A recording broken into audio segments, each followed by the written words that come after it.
Hi guys, the story I'm going to read today is called The Bad Seed. It's one I got for us to read, but then with the quarantine we never had time, so I'm going to go ahead and read it now, okay? The Bad Seed, written by Jory John and illustrated by Pete Oswald. I'm a bad seed. A bad seed. Ooh, those eyebrows. He looks bad. Oh yeah, it's true. The other seeds, they look at me and say, that seed is so bad. When they think I'm not listening, they mumble, there goes a bad seed. But I can hear them. I have good hearing for a seed. How bad am I? You really want to know? Well, I never put things back where they belong. I'm late to everything. I tell long jokes with no punchlines. I never wash my hands or my feet. Ugh, look at that stink. Ooh. I lie about pointless stuff. I cut in line every time. Nobody likes a cutter, right? No cutsies. I stare at everybody. I glare at everybody. I finish everybody's sentences and I never listen. And I do lots of other bad things too. Know why? Because I'm a bad seed. A bad seed. Oh man. I just can't help it. Sure, I wasn't always this bad. I was born a humble seed on a simple sunflower in an unremarkable field. So he was born on a sunflower.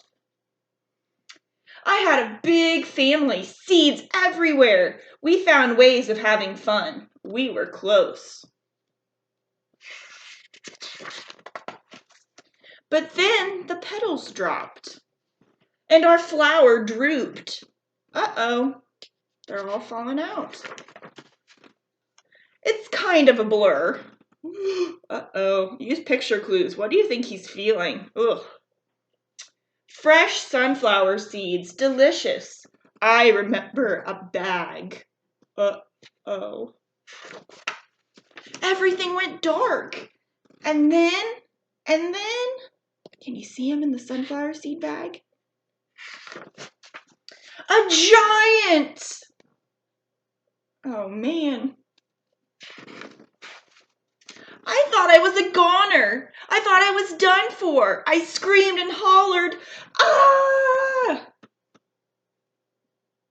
But I was spit out at the last second possible. Whew. Have you ever eaten sunflower seeds before? I flew through the air and I landed under the bleachers with a huge thud. When I woke up, it was dark outside. A wad of gum had softened my fall. I felt okay, but something had changed in me. I'd become a different seed entirely. I'd become a bad seed.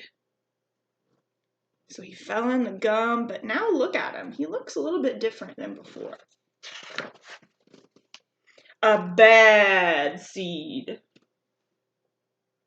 That's right, I stopped smiling. I kept to myself. I drifted. And he's got his little bag. He's running away. I was friend to nobody and bad to everybody. I was lost on purpose. I lived inside a soda can and didn't care. It suited me just fine. Until recently. I've made a big decision. I've decided I don't want to be a bad seed anymore. I'm ready to be happy. It's so hard to be good when you're so used to being bad, but I'm trying. I'm taking it one day at a time. Sure, I still forget to listen, and I still show up late, and I still talk during movies, and I do all kinds of other bad stuff. But I also say thank you, and I say please, and I smile, and I hold doors open for people. Not always, but sometimes.